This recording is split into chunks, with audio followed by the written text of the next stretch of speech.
The fight was about to begin. The champion, Phil Gephardt, owner of the Mixed Martial Arts and CrossFit Factum Gym in Sandy, and yes, my son. The challenger to this businessman was an unusual sort, a texter trying to see if he or she could rip off the businessman. The challenger took the first couple of shots in the form of a text. She was asking how much it would cost to send her 3 kids to my gym for 3 straight months. And I responded with our price. Wow, that sounds like a good deal. Yeah, it sounded great. We thought we were getting 3 members out of the deal. Phil and the texter started exchanging messages. She claimed she was in a hospital in California, was deaf, and could only ever communicate through text message. But that's okay. She would pay with her Discover card. And guess what? The credit card checked out. It was good. The charges for 3 memberships would go through. But there was one more thing.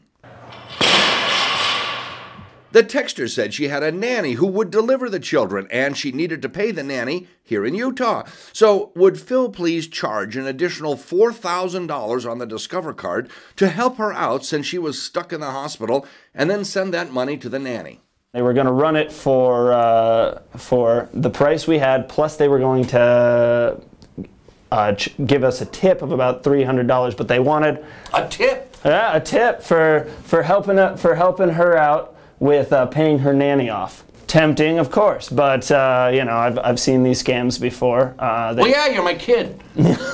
Not only have I seen these, all right, I guess we're gonna edit around that.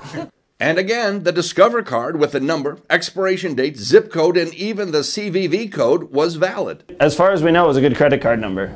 But Phil was never fooled.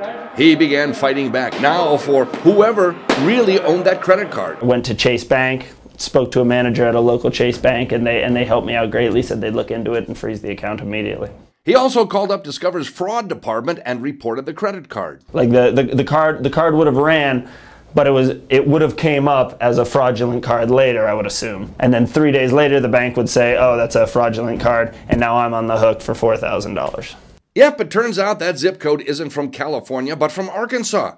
And when dealing with that texter. Usually if they say, we can't do any kind of talking on the phone, I'm in a hospital, I'm out of state, but I'd still like to pay, it's red flags all over that. Yes, they are. Yeah. Phil is back to business, taking memberships, training some, getting others in shape at his Factum Gym, and no weirdo money favors from strangers who call or text or email are gonna sucker him, no matter how tempting.